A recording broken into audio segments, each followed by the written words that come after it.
Hello and welcome to the Lyman Wolf podcast. I am your host, Raceland, and I am joined by my co-host, Nate. What's going on, buddy? Not much. Just been watching shows, playing video games. So nothing new. Basically, just normal Nope. stuff for Nate. Pretty much, yeah. Well, I hope you've been watching some movies from the 1970s because that is what we're talking about today. We're going to be talking about our favorite movies of the 1970s. Well, actually, yes, I do. I've listened to one of my list every night. Oh, interesting. That's a weird thing to say, but how often would you say you? Let me phrase it. How many 70s movies do you think you've seen? You've seen a lot growing up. I mean, the 70s was way before our time. Yes, I've seen a ton of 70s movies, Racing. Yeah, because isn't your parents super into those old 70s movies? My parents are into a lot of older movies, period, not just 70s. Like, Oh, okay. Yeah, a lot of these ranging movies. from, like, the Oh, go ahead. 30s to current. 30s? That's crazy. They like some old shows, bro. Yeah, most of these movies that I'm looking at on this list that's coming up is most of it's from my mom, especially my mom, and my dad showed me a couple, but most of these my mom really liked movies from the 70s. So she introduced me to a lot of these. Yeah. So with that That makes sense. with that said, let's go ahead and get started. Why don't we save our honorable mentions for right before number 1? You want to do that? Sure. All right. So you want to start? How about you start? You go ahead and you start. All right.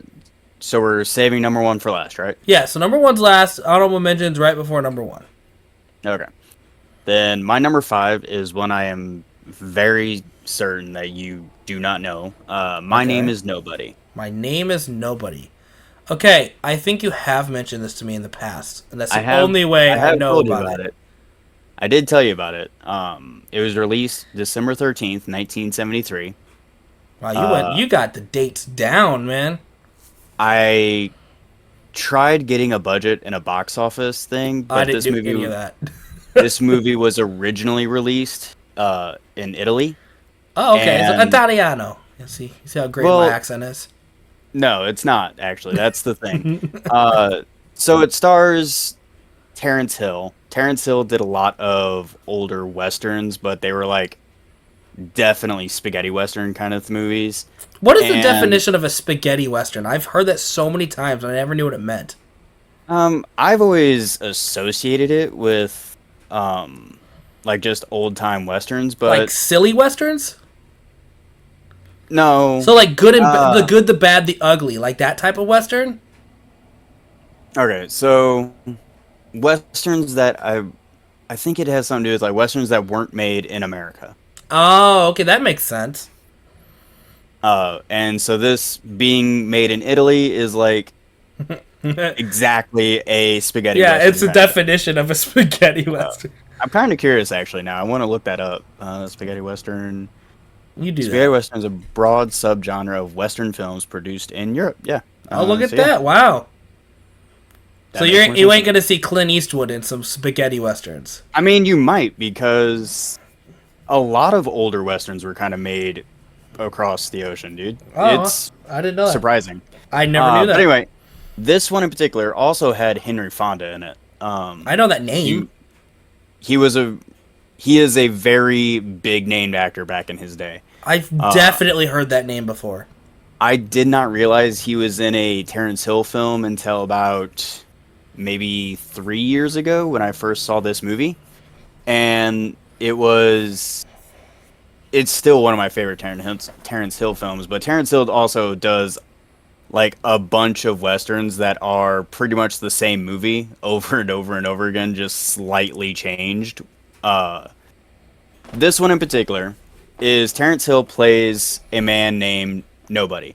And he is a massive fan of Henry Fonda's character, who is a very famous gunslinger.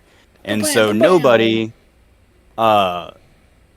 like doesn't hunt him down, but he tracks him down just because he wants to see his hero do his thing.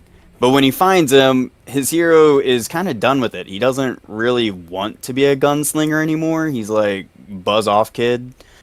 And so it's kind of just him trying to get him back in. He's like, get your mojo back, dude. Like, look, and then shows off his own skills, trying to keep him safe while also trying to get him into the mojo, which just shows him being just insanely good with the gun as well. One of my favorite scenes is they're in a bar and nobody is like being threatened, and Terrence Hill's characters always look like bums off the street. They do not look like your typical smooth talking ladies guy. He has like holes in his shirt and his pants. In this one in particular, I hope I'm not mixing this one up, but in this one, he has his horse pull a like a gurney looking thing, Okay. and he just lays on the gurney while his horse pulls it, so he sleeps in a makeshift gurney carriage that That's his so horse is pulling. weird. But it's just so laid back, and that's all of his characters. They're just super laid back bums that are just extremely good with a gun. So they're like your Uh, perfect. They're like your perfect character. Yeah, like they're It just fits you perfect. if you were a cowboy. Yeah, they're just such perfect, like, I don't give a fuck about any of this, but if you press me, I will fuck you up kind of guy. All of a sudden, Uh, he hits the bullseyes on every single target. Exactly. There's a scene where he's in this bar, and I don't even think he's like one of the main bad guys, but a bad guy walks up to him and threatens him. And just to like completely demoralize this guy in front of all of his friends, he whips the guy's gun out of his own holster, puts it up to his chin, but then slaps him and puts the gun back, all in the blink of an eye. Like, you can obviously tell that it was staged, like, movie wise and whatnot. Well, yeah, choreographed back in the 70s. Yeah. Well, not even just choreographed. Like, the movie itself was like sped up a little to make it look even faster. Oh, I see what you mean. Yeah. Movie magic. But it's so obvious. Like, it's not even like they're trying or anything. You know what? You gotta have leniency when it comes to these old 70s movies because they were limited to what they had. Well, it just made it funnier because of it. But he does it like several times to this guy, and the guy just at the end just looks crushed and bewildered as to what just happened. And Terrence Hill's character just looks back at the bar and takes a drink of his beer. Like, it's hilarious. But yeah, this one is probably my favorite Terrence Hill films, and Terrence Hill is probably one of my top 5 favorite Western hero kind of guys. So yeah, that is My Name Is Nobody. The reason I mentioned it to you before was because back when I was playing Red Dead Redemption Online, I created a character outfit based around My Name Is Nobody, and just ran around RDO as Nobody, being just a badass gunslinger that doesn't give a fuck about anything. Sounds like exactly your type of movie.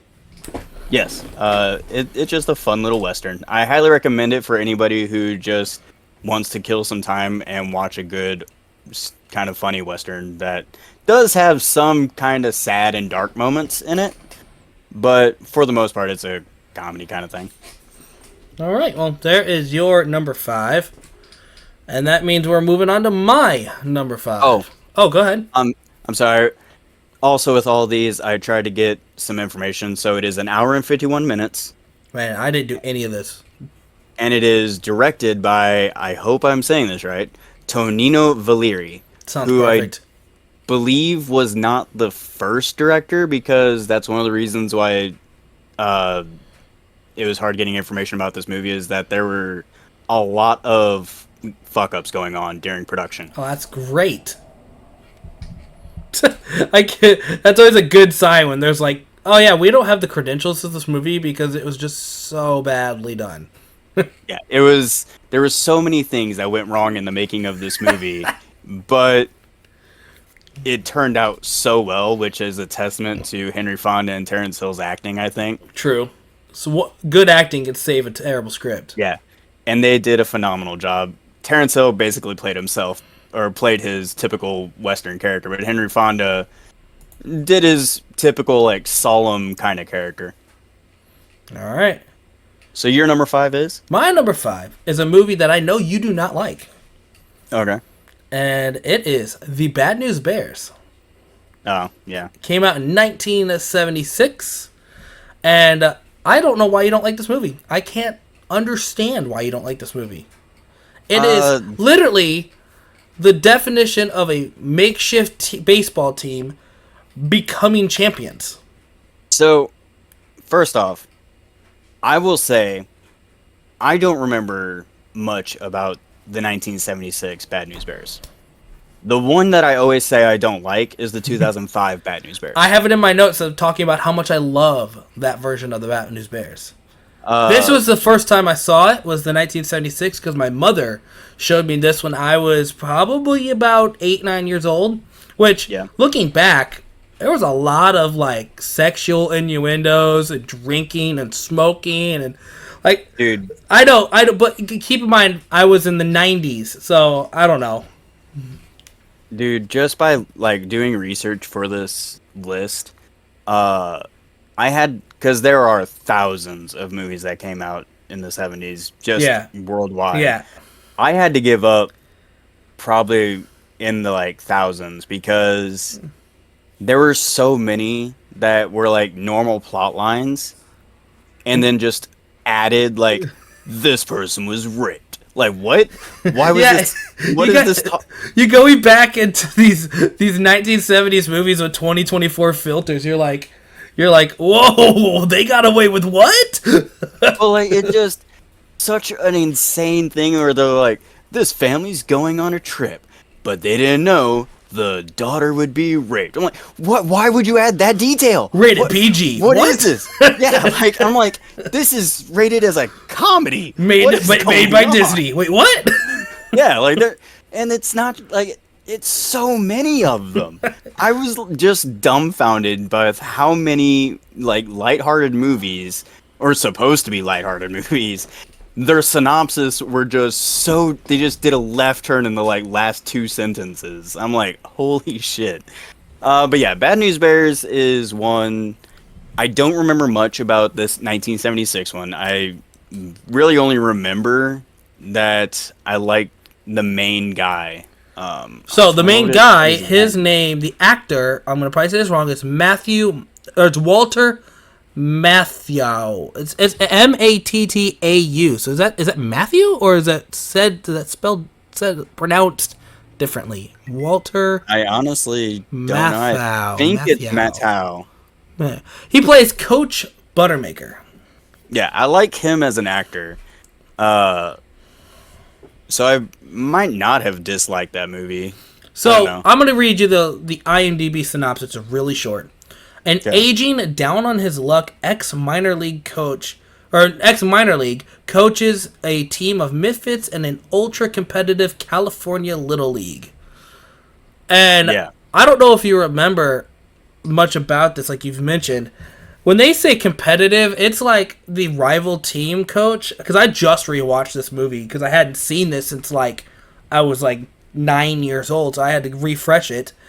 And the other like competitor coach like ends up like slapping this kid in the face because he's like, "How dare you like not get a perfect game? Slap right in the face!" And then like the kid like holds the ball and is like, I'm gonna let them score like 4 runs. Fuck you, Dad. So it's like a Benchwarmers thing. Yeah, the Benchwarmers was basically making fun of this movie. Yeah.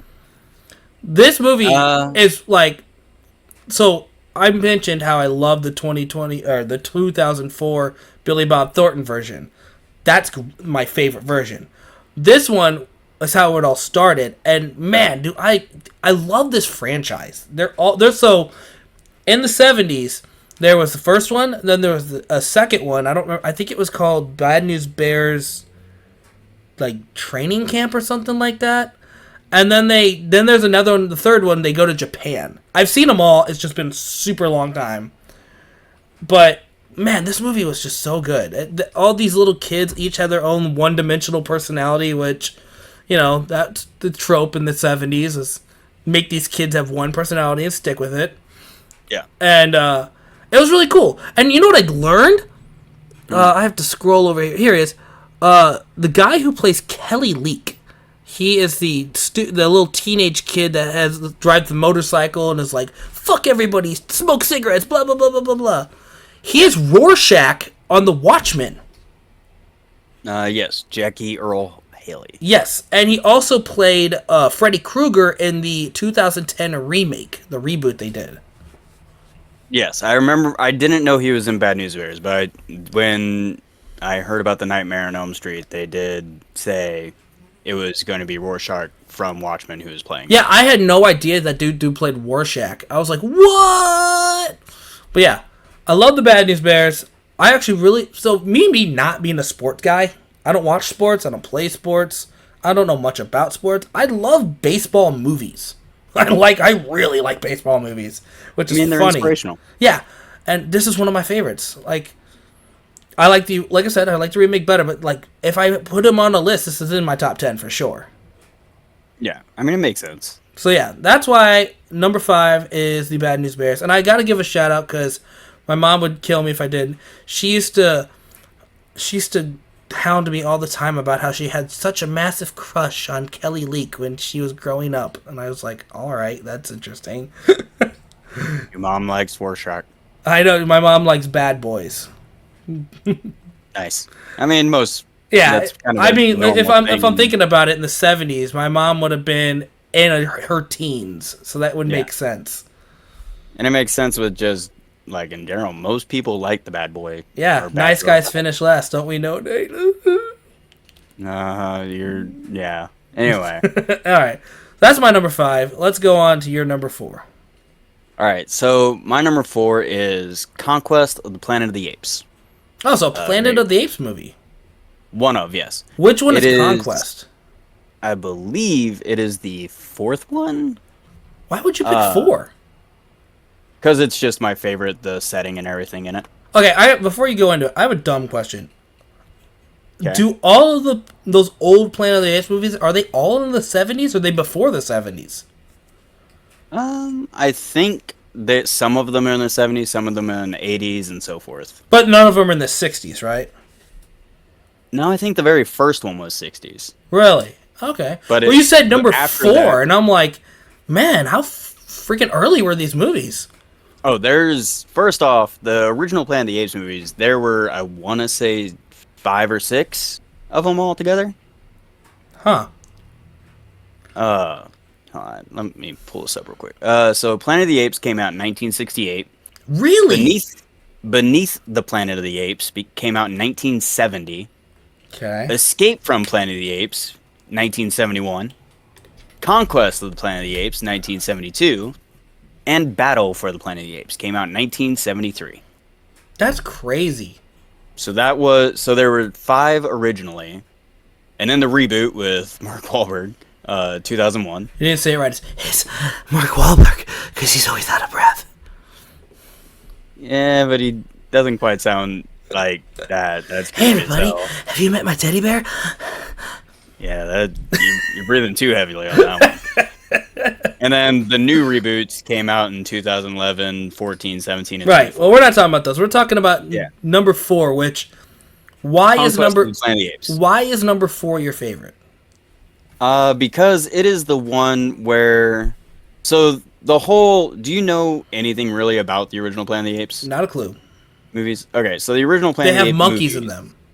Yeah, the original Planet of the Apes movies are a time loop sort of thing franchise.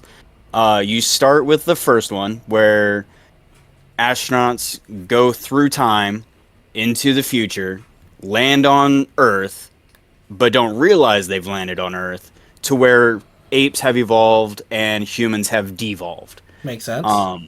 Then it goes into the third one. What is when the apes go back to the past, or some apes go back to the past and mingle with human society. A child or a baby ape is born and raised. In the fourth one, he's now an adult. Caesar. And in the fourth one, the fourth one is basically the tale of the mythical Caesar that all of them like worship in the very first movie. Okay, that's And super confusing. it really isn't. It's literally just a circle. Okay, so what makes number 4, since it's on your list, what makes that one the best? To me, it's because it is the movie that shows, like, it is the uprising of the apes. The apes are, at this point in the movie, or in the franchise, they are servants to mankind.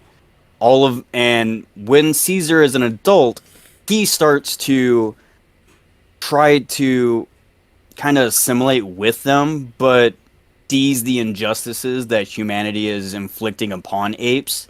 So he actively starts trying to kind of sneakily get the apes to rebel against humanity until eventually it's a full-on rebellion and apes will eventually take over Earth. So it is the ground zero for the franchise. It's what happens. And then it's one where Caesar finds love. It's the one where you get emotionally, well, there's a lot of emotions in all of them, but there's a human that you lose, but then there's another human that's like not quite the dick that all the other humans are. He actually a human that's not a dick. Oh, that's nice. Yeah, and that's rare. Yeah, it really is actually rare, honestly, sadly. But yeah, it's like it sets up the ground rules for the fifth one society. Like in the fifth one, the apes have a law that you cannot tell an ape no, because that is what humans would tell the servant apes whenever they didn't want something, or if they do something wrong, they'd like shock them and yell no. And so now it's a law that humans can't tell apes no like that. Which is confusing when you go into like, well, how the fuck do you like not, you guys say nah or something like that? So is this the movie where Draco Malfoy comes in? Yes, no.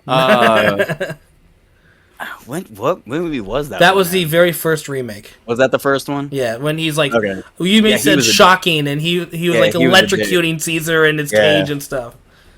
Yeah, he was a dick.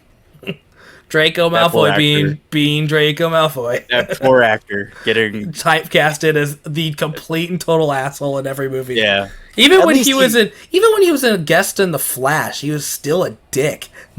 I mean, he was a dick when he was the bad guy, but when he wasn't the bad guy, we're not talking about The Flash. We're not talking about The Flash. He was a little uppity.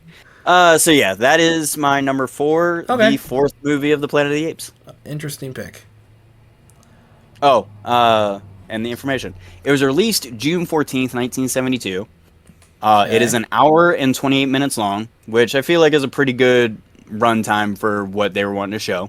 It doesn't go on too long. Its budget was $1.7 million. It earned $9.7 million. Ooh. It was directed by J. Lee Thompson, and it starred Roddy McDowall and Don Murray. Interesting. By the way, I'm not going to do that for any of my picks, just to let you know. Yeah, no worries. I got mine covered. Okay, good. All right, so moving on to my number 4. It's a movie we've both seen, we both like, and we've talked about it on a previous podcast. Okay. My number 4 is the 1978 movie, The Drunken Master. Okay. Jackie Chan, one of his very first movies. That was one of my honorable mentions. Really? Yep. Yeah.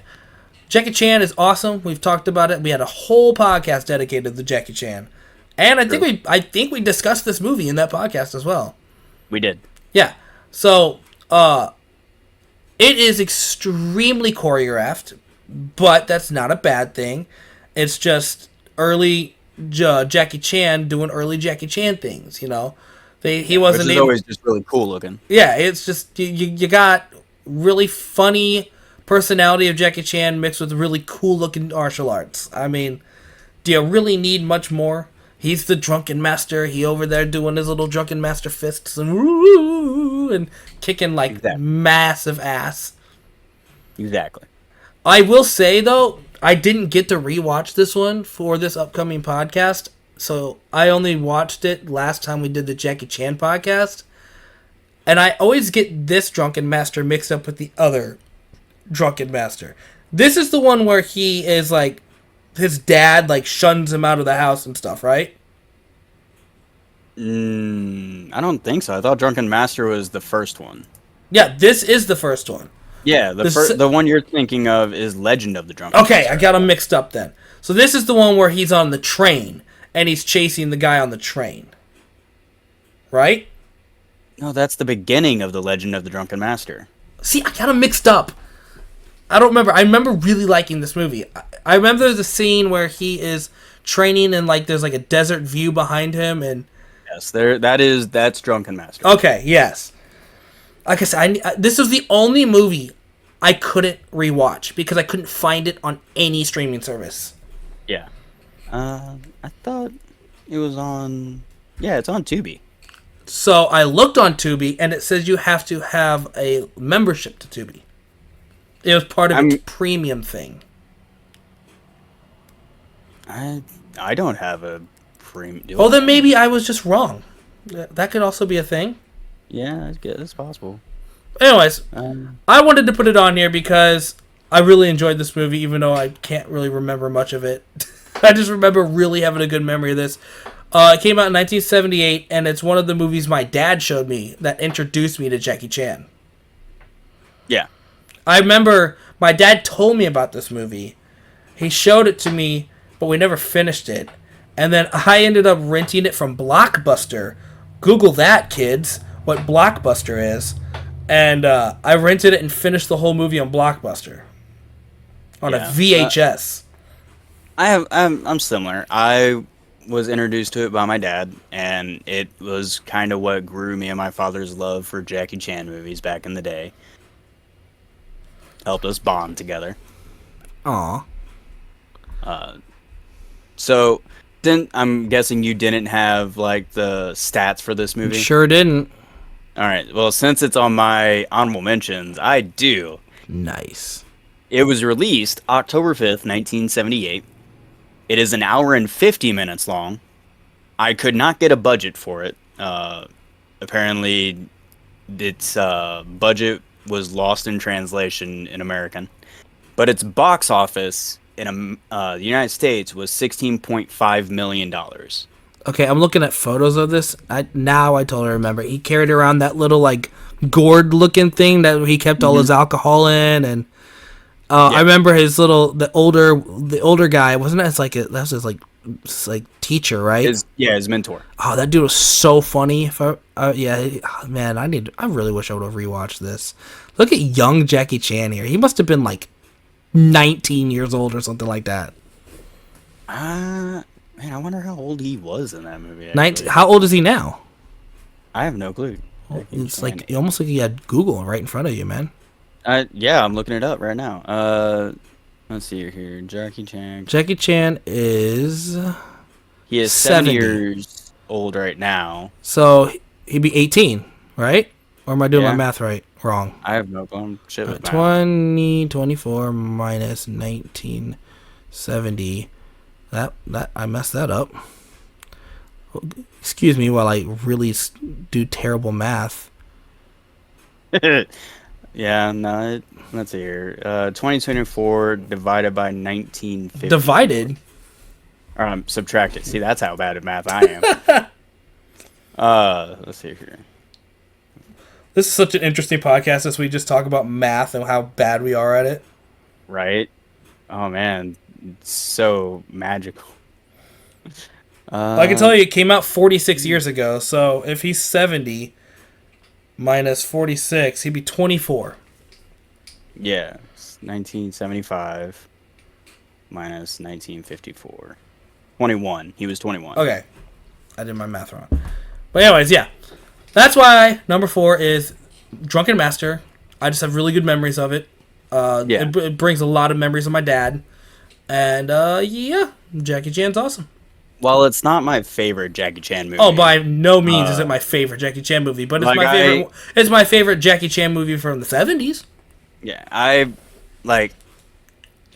did rewatch it, and everything I remembered, like everything that I liked about it, I realized was from The Legend of the Drunken Master. So you got it mixed up. Yeah.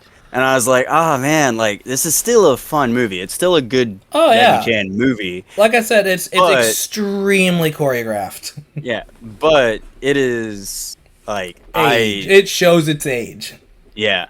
So that's why it's on an honorable mention for me, Right. particularly. One of my honorable mentions should probably be in my top 5, but we've talked about it so much on the previous podcast, I didn't even want to bring it on here.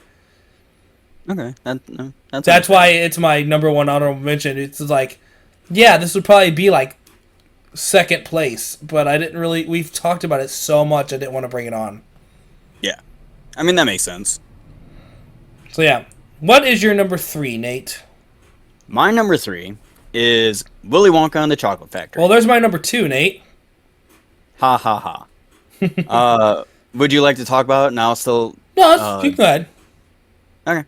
Well, this is my number 3. I realized that this is probably the, I think, third movie on like my list overall, including honorable mentions, that has Gene Wilder in it. Apparently, like I like a lot of Gene Wilder movies in the 70s. 70s. Now I'm trying to rack my brain around Gene Wilder movies from the 70s.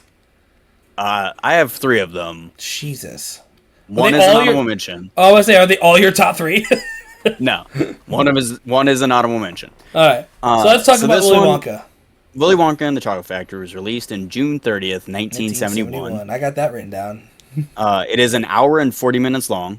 Its budget was $3 million, and it box office $4 million. So it gained $1 million. It should have made like $50 bajillion because it's so great. Starring Peter Ostrom and Gene Wilder. Yeah, Gene Wilder. So this movie was the perfect blend of whimsy, chaos, and comedy, in my opinion. Like Nate, that.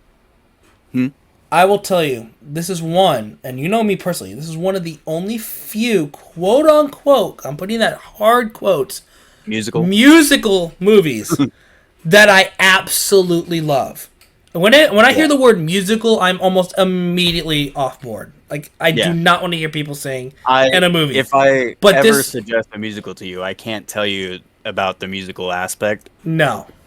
Because like when the new Joker was announced, I was like, that trailer looks sick. Oh, it's a musical. I don't even care anymore. Like, but no, like, this I know movie you would be completely turned off. The reason why I've stuck with this movie is because it is so prominent from my childhood that it just kind of, it's like I have to love it because I have so much great memories of this movie. I mean, that makes sense. I love this movie because, like I said, it is. Like, in my head, every time I think of it, it's the scene from Powerpuff Girls where the professor is, like, throwing in all those ingredients, and he's like, and mixed in creates the Powerpuff. Like, all those ingredients Comedy, Willy Wonka. Musical, craziness. Blend that together. What do you get? Yeah, Gene Wilder. Like, throw whimsy, throw chaos, throw comedy in there. And then accidentally hits a thing of Gene Wilder, and what do you get? A golden ticket. Insanity. What? Yeah, like what? It is a great movie. It just stuck with me so well. Yeah, it is. I have a fun fact because it's on top of mind. Go ahead. So you remember the scene where Gene Wilder comes out as Willy Wonka for the very first time, and he's limping across the carpet, and then he like leaps into the air and is like does a somersault, and it's like ta-da, and does like ha ha ha. It doesn't do a somersault, but yeah. Yeah, you know what I mean. But do you know why he did that? Do you have any idea why? Like in the movie? Yeah. Or do you know why the actor? So, Gene Wilder almost said no to the movie unless he was allowed to do that scene specifically to the T of how he wanted it. And they agreed. Like, I remember, because I just listened to a podcast where we just talked all about this. They said where Gene Wilder basically made sure that was in the movie so the the viewers could understand that you should never automatically assume something about a person because you never know what they're gonna be actually like. And that was his whole thing. Is like nobody's ever seen Willy Wonka come out of his factory. So when he comes out as this frail looking man, and then he does a little roll and is like ha ha ha, and it's like whoa, that's not what I was expecting. That was his whole point. He wanted that in the movie. All right, that makes sense. So I thought that was super cool. If they would have said, nah, I don't want that, it would not have been Gene Wilder. Isn't that crazy? It is crazy. Especially, like, I can understand it, especially with, like, how you do make assumptions about all of the other characters in there. Right, because they're all one-dimensional. Yeah. And then breaking that up, Gene Wilder decided to make that scene. That's good. That's cool, right? Doesn't that make you like good on you, Gene Wilder? Yeah, that was a smart move. So yeah, I just thought that was such an interesting fact about the movie. Yeah, no, I agree. That is an interesting fact. And it goes to show just how, like, because Gene Wilder is a very, like, while he is a great actor, he also had a good eye for directing and stuff. Right. I have a question for you. What's your favorite song in the movie? I honestly, so, like, how you say it's a musical and everything, I never really considered a musical, but I never really I don't think of the songs in it. I just think of the wacky shit that happens in it. Oh, see? Because my brain is like, all right, this is a musical. I hear singing. Fuck. I gotta say, I really like the I've Got a Golden Ticket. I love that song, man. Yeah. Although, can we agree that the grandpa's a fucking asshole? Oh, yeah. No, Grandpa that's without a doubt. Absolute piece of shit. Like, oh, I can't get out of bed. I'm bounded to the bed. I can't do anything. Free chocolate? Oh, I'm magically able to get out of bed. Oh, like, yeah, it's the power of hope. No, it's the power of greediness. Come on, man. The power of hope. No. He couldn't get out of bed to help feed his family, but all of a sudden it's like, oh, I get free chocolate. He's like, he's fine. Yeah.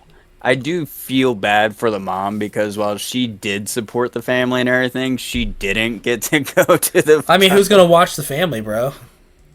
Grandpa, apparently.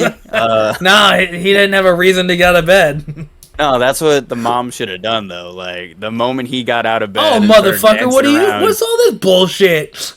You should have handed him the broom and been like, I'm so glad you're feeling ready to take care of the family while... Oh, my heart! Oh, my legs! Exactly. So, yeah, I think like everybody can agree that Grandpa was not great. His morals even were not great because at the end he's like, "Don't worry, Charlie. We'll tell Slugworth what he wants to know." I'm like, "Fuck off, Grandpa. Yeah. Stop being a bad influence on your grandson." So yeah, that was my number 2, and your number 3. Yeah. So your number 3. All right. So I'm just gonna replace one of mine with one of my honorable mentions, and I'm gonna go over this very quickly. I'm just going to throw this. This should technically probably be like... actually, number 3 is pretty good. I would put this underneath Willy Wonka.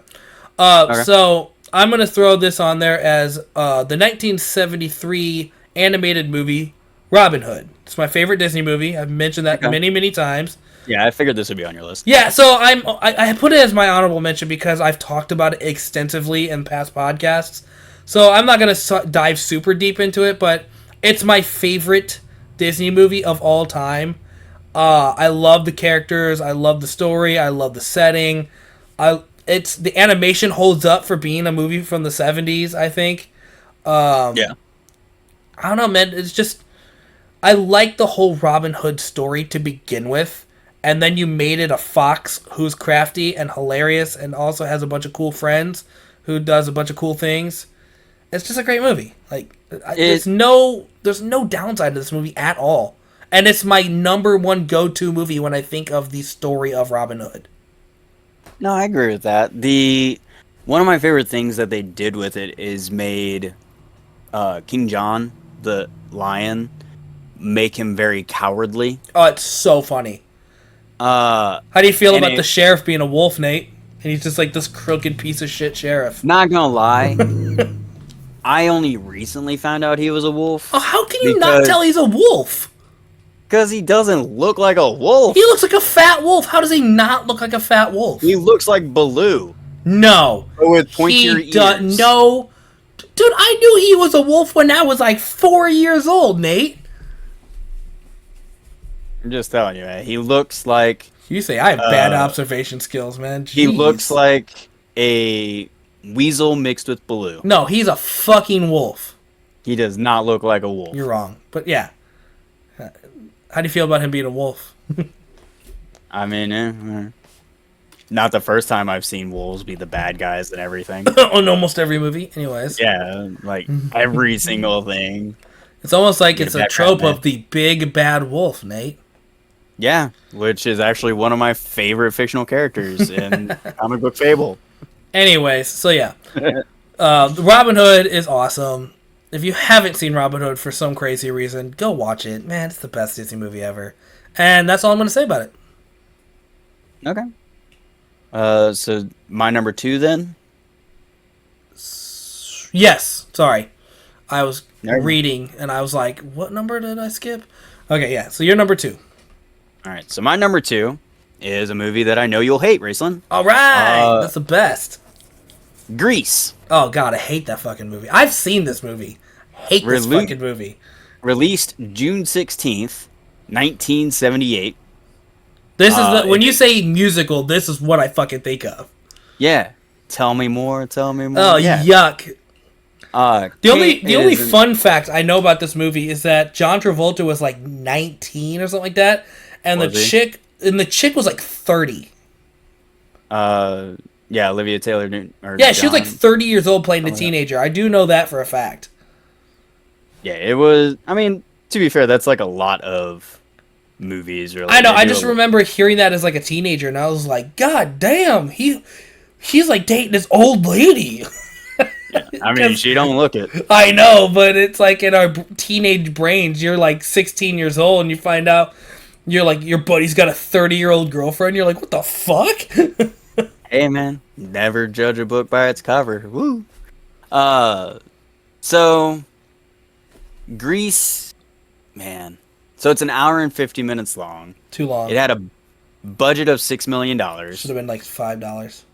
Its box office was $396.3 million. Jesus fucking Christ! I'm not gonna keep shitting on this movie. Like, yeah. I know it's a super popular movie. Yeah, it's like, oh, it should have been 5. I mean, sure, but its box office was still insanely high. I just like giving you shit. And this probably was my introduction to John Travolta. Oh, really?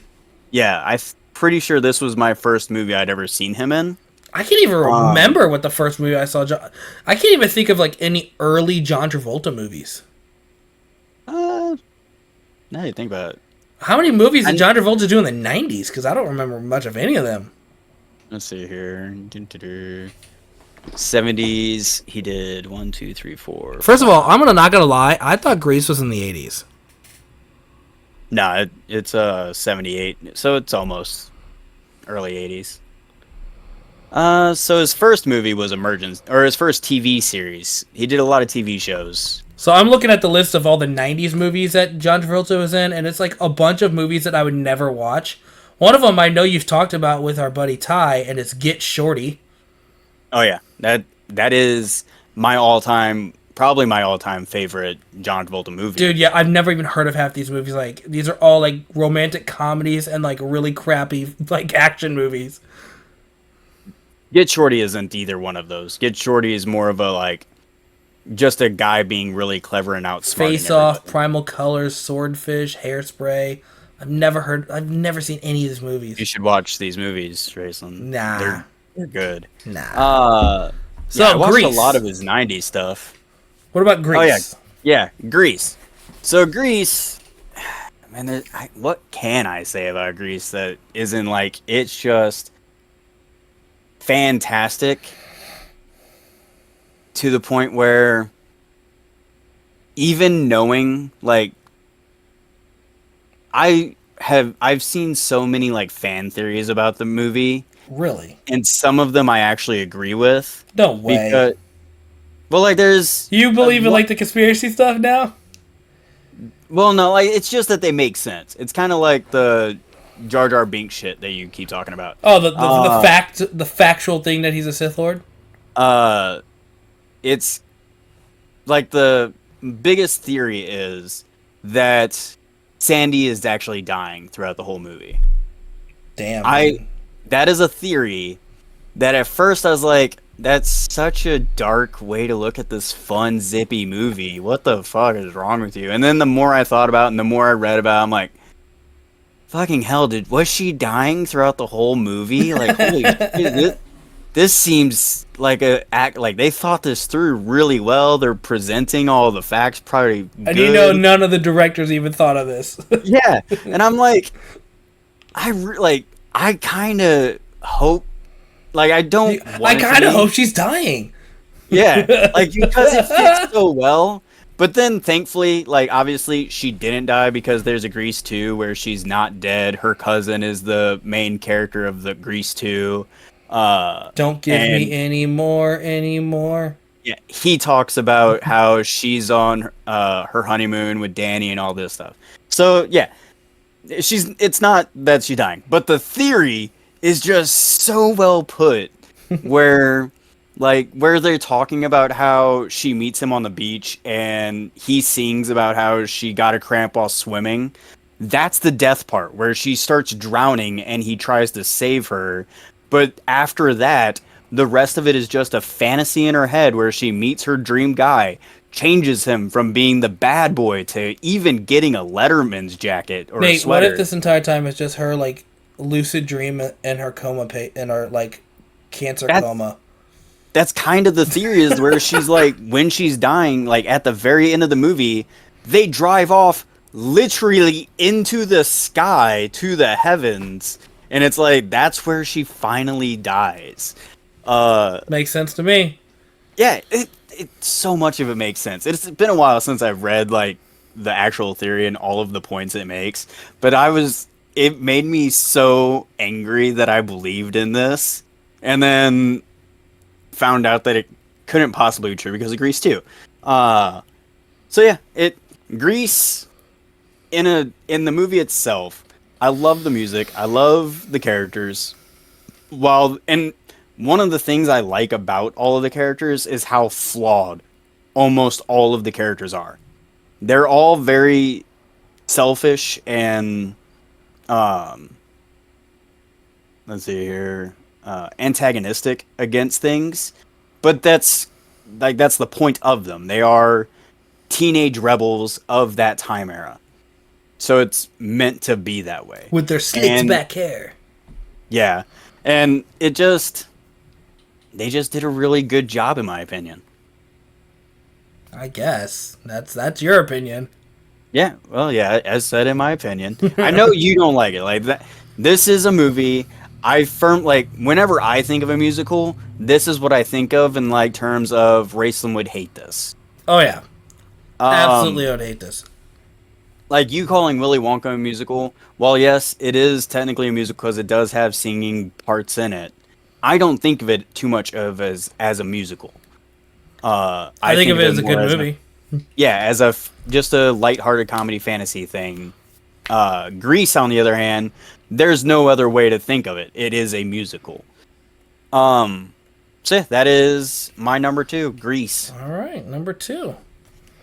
Also crazy that it was PG.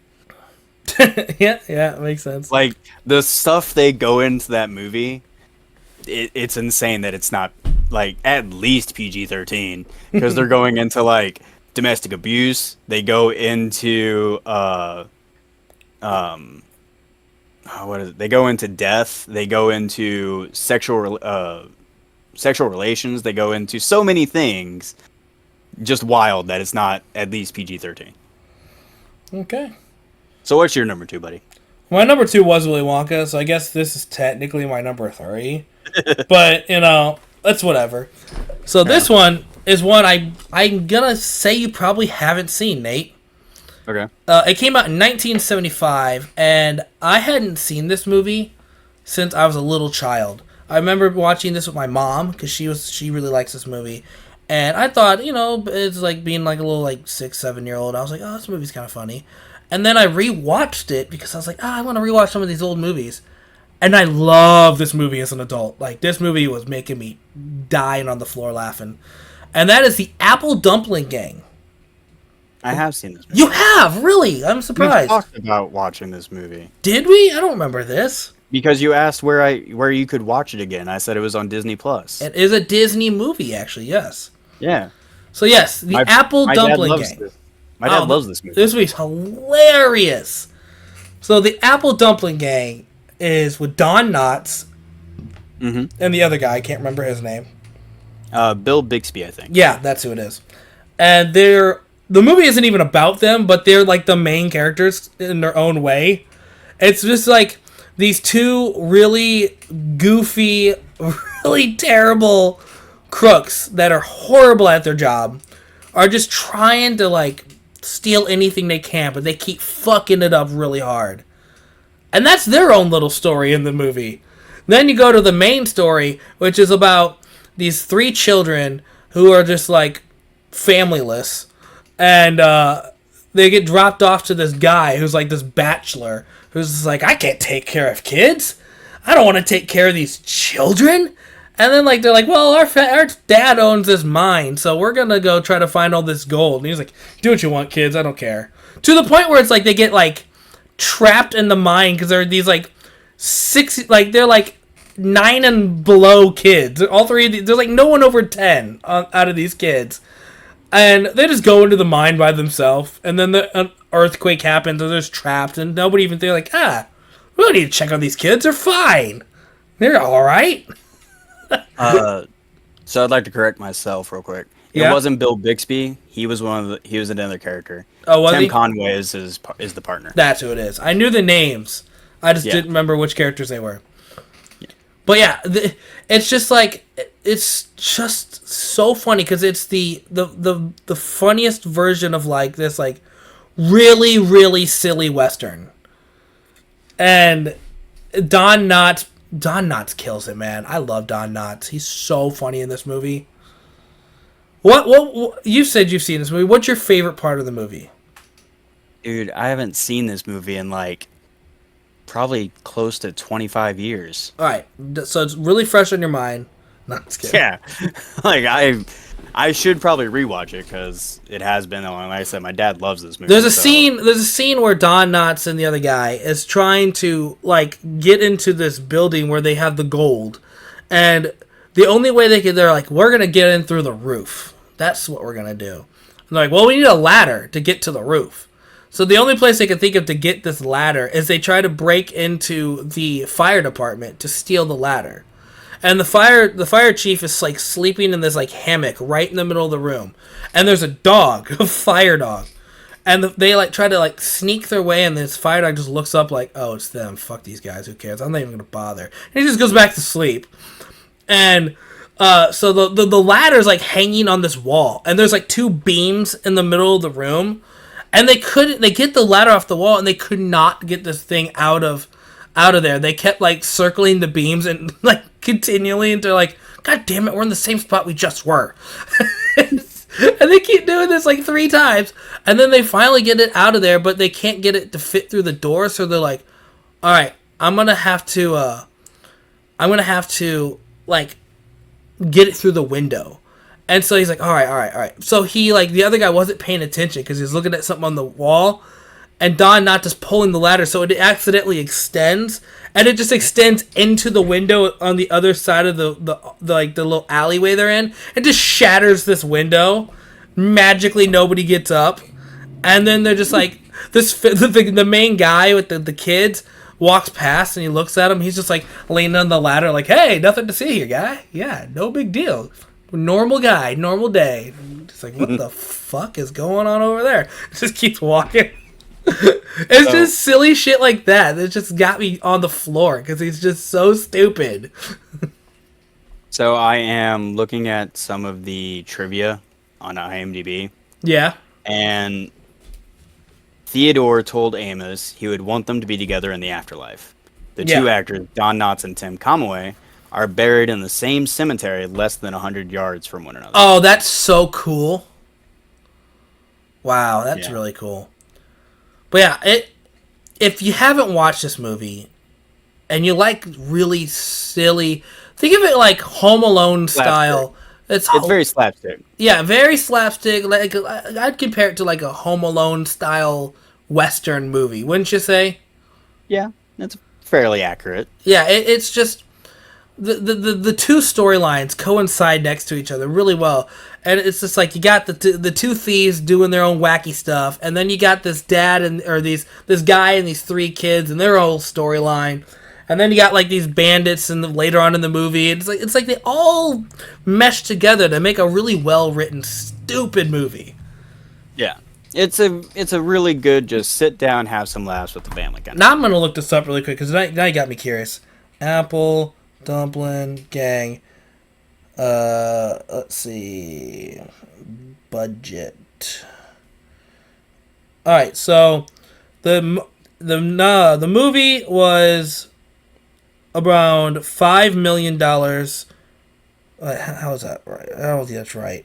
Says here the estimated budget for the 1979 sequel. So that's talking about the sequel. I don't want that. Okay, so let's see here. Well, it's an hour and 40 minutes. I can tell you that. Here we go. Now I'm just curious. Box office. I can tell you what the box office was. It made almost $37 million. Quite a bit. That's what it says on. That's what it says on Wikipedia. Yeah. And if I'm looking at this correctly, it says it was only cost about $5 million to make. Okay.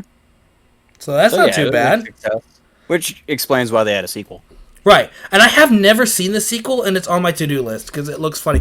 Apparently the sequel is all about Don Knotts and his friend. They are in jail. That's what the picture looks like on the thing. Yeah, I don't know. It's again been a really long time since I've watched it too. I need to see it. So yeah, Apple Dumpling Gang. I think my mom would be really proud that this is my number 3 on my list because it's one of her favorite movies, and that's why I went to rewatch it because I'm like, man, I haven't seen this since I was like 6 years old with my mom. Okay. And you want to talk about how you mentioned like a lot of movies that had from the 70s had a bunch of like dark shit. Like half this movie, the bachelor guy is just trying to pawn these children off on random families into the town. He's like, hey, like as a sales pitch, he's like, hey, you look like you're a well-rounded individual. How would you like to have 3 lovely children? They can help you with the dishes, help you cut some logs for the fire, like anything you need these children to do. Wait, where are you going? No, come on, no, please, come on, no, take these kids, come on. And he does that to like every woman in the entire town. Is like, you need some children in your life? I was like, God damn, dude. That's perfectly normal. So yeah, that was my pick. What is... Oh, I guess we're going to do honorable mentions next, right? Yes. Alright, so what is some honorable mentions? Just kind of go over them real quick. Alright, so I have 3. The first one is in honor of our friend Ty. Halloween. Okay. Which came out in 1978. Nice. The first one on my particular list is The Adventure of Sherlock Holmes' Smarter Brother. Okay, that sounds like a neat movie. Came out December 14th, 1975. It is an hour and 31 minutes long. It had a budget of close to $3 million, box office of $20 million. Oh, made money. It was directed by Gene Wilder. Nice. And it starred Gene Wilder, Madeline Kahn, and Marty Feldman. Nice. Gene Wilder plays Sigerson Holmes, the brother of Sherlock Holmes. Okay, nice. And then the other honorable mention is, in honor of my mother, The Rocky Horror Picture Show. Oh, okay, that makes sense. My mom liked that movie too. Yes. So did I. I probably watched it way too young, but I watched it. It was a fun movie. It was just a lot of song and dance and flashy characters. September 26th, 1975. It is an hour and 40 minutes long. A budget of $1.4 million. and a box office of $170 million. Nice. Starring Tim Curry, Susan Sarandon, and Barry Bostwick. I know it's very popular. Yes. I've seen it, I just don't remember it. And then we've already discussed the other one, which was Drunken Master. So, Right. what are your honorable mentions, buddy? All right, so my honorable mention, I have two of them in honor of Ty. One of them is 1979's Alien. Okay. The other one was 1975's Jaws, which scared an entire generation of people. Yeah, so many people just were terrified of the water now. My mother was including of them. And speaking of my mother, I had to put this on the list because it's her favorite Disney movie of all time. In 1970's The Aristocats. Okay. That is her favorite movie, and I know because she made me watch it a million times as a kid. I wonder what she thinks about Cats Don't Dance. I don't know. I have one more. I have one of them I would mention, but I think it might be your number one, so I'm just gonna leave it be. And Well, I'm about to say my number one, so... well, hold on. My last honorable mention is the one honorable mention on my list that I really wanted to rewatch because I haven't seen this since I was a little kid. I don't remember much of it. I just remember really liking it as a kid, and I couldn't find it on any streaming service that you didn't have to pay for. Okay. And I was really pissed. And that is 1977's Smokey and the Bandit. Oh. Smokey and the Man. I could have sworn that was on another streaming It was on a streaming service that I thought was free, and that was the one where you had to get a premium subscription to. Okay. Yeah, Smokey and the Bandit. It says it's on Sling. Philo. I saw it was on Sling, and I'm like, Sling is a free thing. Only one that was available. So the Smokey and the Bandit 2 is free on Sling. But the first one is Sling Premium. Dang. I was pissed. But yeah, I'm going to save my last honorable mention because I think it's your number one. So let's move on to your number one. My number one is Blazing Saddles. All right. Before you get into number one, that was not your number one. That was not it. So I'm just going to say it. Also in my buddy Ty, Star Wars: A New Hope, 1977. Okay. Yeah. No, that was almost going to even be an honorable mention, but I figured it was actually going to be on your list. It is definitely not. It is out of the original trilogy. It's my third. Okay. I think Empire Strikes Back is the best one, and I really enjoyed the Return of the Jedi. Makes sense. So Blazing Saddles. Blazing Saddles, released February 7th, 1974. It is an hour and 33 minutes long. Had a budget of $2.6 million and a box office of $119.6 million. Directed by Mel Brooks, starring Cleveland Little and Gene Wilder.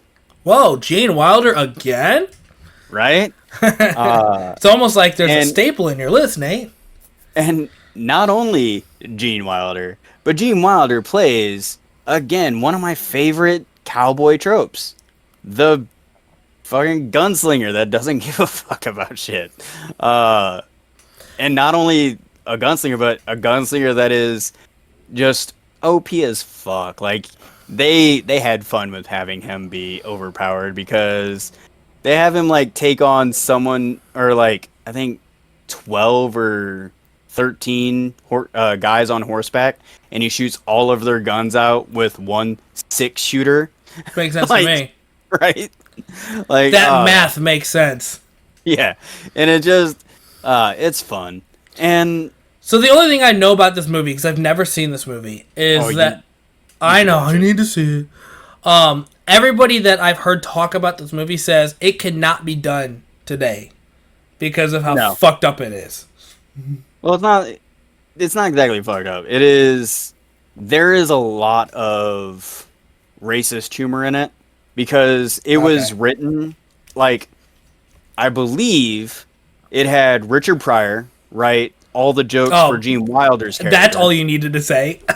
And then Gene Wilder wrote the jokes for the other characters, and then Mel Brooks kind of jumped in and wrote even more. So it was just so much racist jokes in this. but it is. It's not a malicious thing. It is pure kind of making fun of racism. One of my favorite scenes is the bad guys are trying to hire more bad guys to take out this town. And so they send out invites and they have like a little sign up. So you're like, how in Pirates of the Caribbean, they have like a line of people signing up to be on the ship of Captain Jack's ship. Right. It's basically that scene, but in the desert, and it's for bad guys.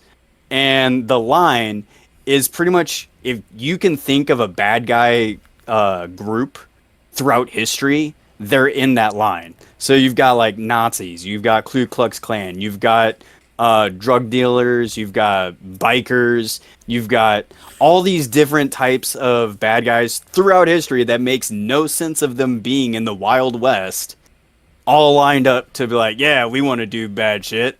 Oh my god, it's so dumb. And so this movie is like slapstick? It's more just prop humor. Like this. Is it like just making fun of itself kind of thing? Yeah. Okay. Oh, this is probably one of the most meta movies. So is this like a Men in Tights type of movie? Oh yeah, it's okay. Almost all Mel Brooks movies are like that. Okay, that makes sense then. So if you like Robin Hood Men in Tights, I love it. You would probably like Blazing Saddles. I need to watch it. It's definitely a movie I need to watch. Yes, it is. This is one I genuinely think you would actually love. Do you know what streaming service this is on? It used to be on Hulu. I don't know if it still is. I can look it up while you continue talking. So, well, the rest of it's like mainly there's. I don't want to get into spoilers at this point because it's on Sling. Sling. That means it's probably one of those premium fucking things. Well, I will tell you, it does show up like very regularly on Max, Hulu, and what was the other one? It was on Netflix for quite a while too, but those three. It shows up a lot, but it only lasts for like a few months, and they take it off and switch it to another service. It is so the premise of Blazing Saddles is a man is sent to be the sheriff of a town, and he's made sheriff because of his skin color.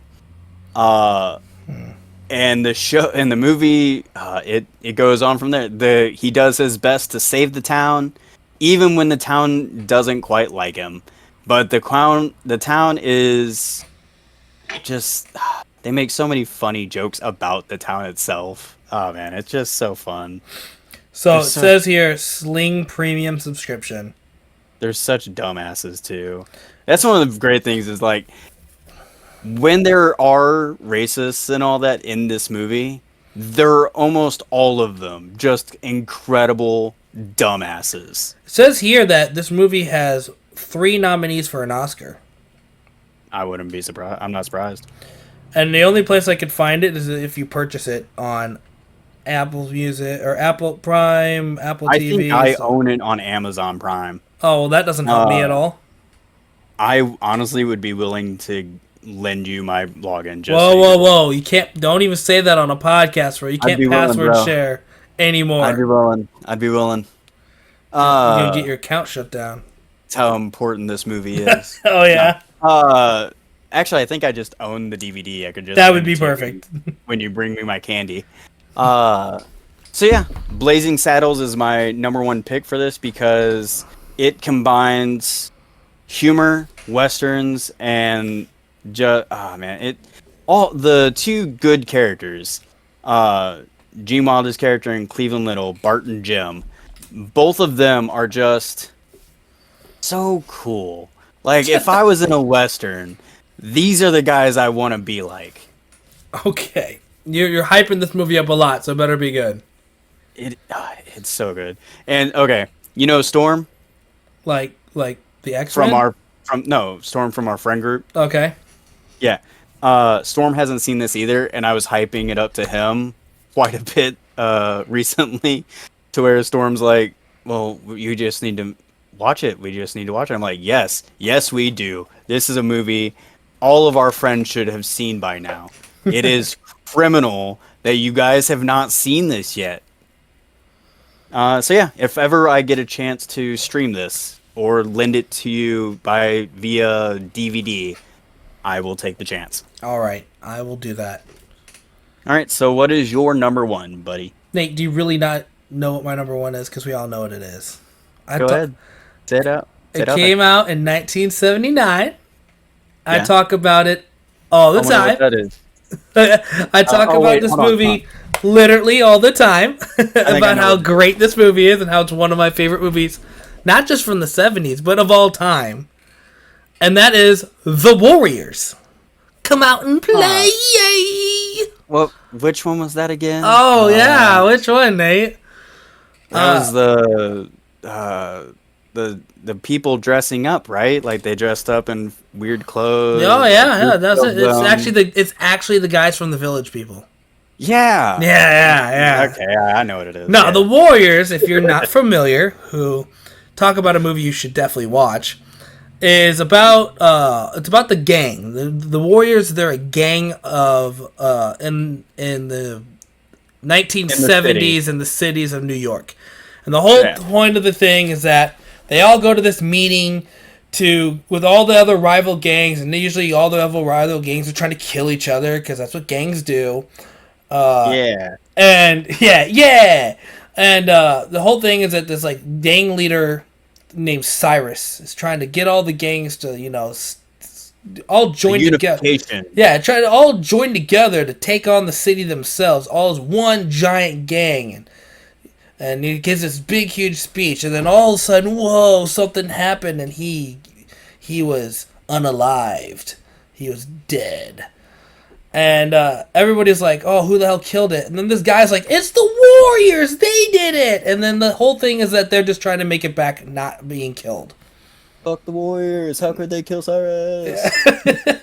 So yeah, I mean, I definitely got into spoilers if you're wanting to watch this, but like, I mean, It's hard not to. I'm pretty sure Cyrus getting shot is in the fucking trailer. So Yeah, I'm pretty sure, right? So Plus, it's in not- like the first 15 minutes, I think. yeah, and Cyrus getting shot literally happens with, like you said, the first like 20 minutes of the movie.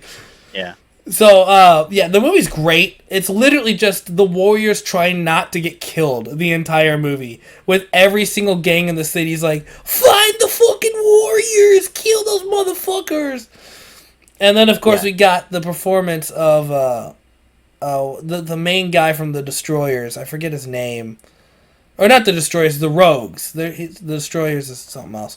What was that dude's name? It was such a fucking weird name. Luther! It was Luther. Luther from the Rogues, who is fucking crazy. And he's the one that has the bottles on his fingers like, Warriors, come out and play! Yeah, David Patrick Kelly's the actor. He did a phenomenal job. Oh, he killed it. And I've actually watched a lot of the behind the scenes of this movie, and that whole scene was improv. And we're like, how can we make this scene more intense? How can we do it? And he's like, oh, I got an idea. And he just like ran off set, and they're like, where the fuck is he going? And he found these like empty bottles of like glass bottles on the under a bridge, and he brought it back. It's like, all right, shoot the camera. They're like, what? Go, start rolling. And he just starts doing that. And they're like, they did it all in one take, and they're like, that's going in the movie. Yeah.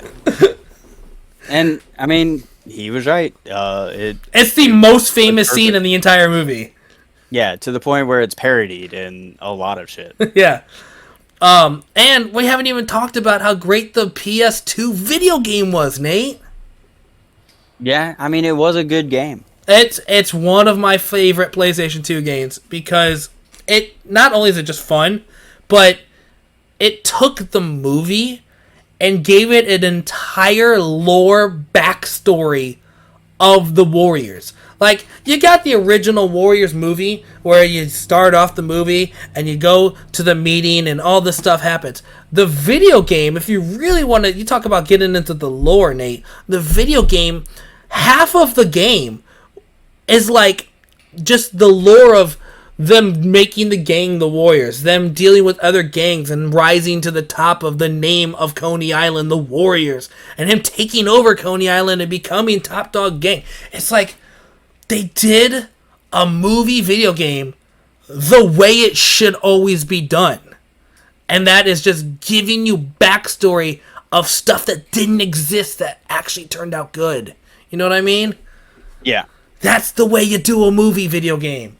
They fleshed out the story. Oh, for sure. More. But yeah, the movie itself, phenomenal movie. It's so cool. And this is the movie I think of when I think of my dad. Like, I remember going to my dad's house and I heard some noises from downstairs and I was like, what is he watching? And I come down and I'm probably like 13 years old and my dad's like, Dad, what is this?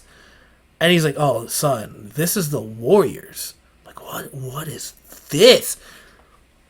Son, let me restart the movie for you and let's sit down and watch this together. And my whole life just changed. It was like, whoa, I've been introduced to one of the greatest movies ever made. That's just so good. You can't tell I like this movie a lot, Nate. The passion you have for this movie is I know. astounding. Hey, you know what? You can't deny that this movie is great. And even Ty, who I made him watch this movie for a previous thing we did in the past, and he really liked it too. And he watched it as an adult. I'm not saying you're wrong. I'm just saying it's. I truly find it awesome that you find such pleasure in this movie. The way that you said that it's a crime that people haven't seen Blazing Saddles is how I feel about the Warriors. Yeah, and I get that. So yeah, that's my number one. It's the greatest. I give it a 25 million out of 10. Like, for me, the Warriors, while I did like the movie and I did like the game, I like the premise of them both way more than what is actually done. Like, the idea of all these gangs coming together and, like, basically fighting amongst themselves for control of the city and fighting to keep their territories and then all unifying to take out a gang that has seemingly betrayed the great unification. Which they're like the first half of the movie, they're like, why are all these people trying to kill us? What is going on? They have no idea Cyrus is even dead. Yeah. And the fact that they have an entire radio station dedicated to informing. They're like, hey, all you poppers out there, there's a new gang on the street called the Warriors. Fuck them up. Don't do that. You sound creepy as hell. Hey there, in Nate. My ear doing that. Hey, Nate. So, all you poppers out there. Yeah, it is. I love the fact that they have an entire radio station dedicated to inform gangs doing this. Yeah, and if you're a New York cop in the 70s and you flip it over to this radio station, you're probably like, huh, that's weird, right? Yeah, like there's got to be cops that listen to the radio just to be like, okay, so we know where not to go in order to just have. Okay, the Jones Street Boys are down there apparently, so we're not gonna fuck with them. We're just gonna stay over here, and then there's some rookies who are gonna be like, but what do we? Should we arrest them? Gangs. Shut the fuck up, Rick. Have you not seen them get a switchblade and stab you in the fucking throat? You don't want that. Have you not seen those numbers? Like, there is hundreds of them out there. Yeah, Cyrus makes a comment about how there's like 50,000 gang members in the city and there's only 20,000 cops or something like that. Like they know, he knows. That's why he makes such a interesting possibility of a leader of this like great legion of gangs. Can you imagine how different the movie would have been if the bullet missed? Right? It reminds me a lot of Kaisar from Fallout New Vegas, who don't get that reference. I know, yeah, you don't, but hope some of our listeners might. Yeah, I'm pretty sure the people listening to the 1970s podcast are probably going to be older.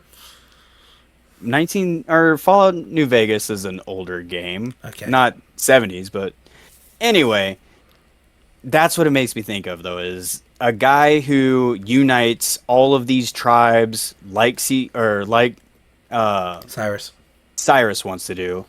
That's what Kaiser wants to do. Just unite all of these people to have this legion, this power at his control. Yeah. And it is a good movie. Yeah, it's great. All right, so that was our 1970s podcast. What did you think? I thought it went well. I probably could have talked more about Blazing Saddles, but then I'd be going into spoilers. Yeah, we don't want to do that. So yeah, I'm just glad that we had passion over these older movies. If you guys listening, if you enjoy a lot of 70s movies, comment below what your favorite 70s movies are, because I love seeing what people's opinions are. Anything else you want to say, Nate? No. Hope you all are inspired to go see these movies and enjoy them. And go watch The Warriors. Thanks again for watching, and we'll see you guys on the next podcast.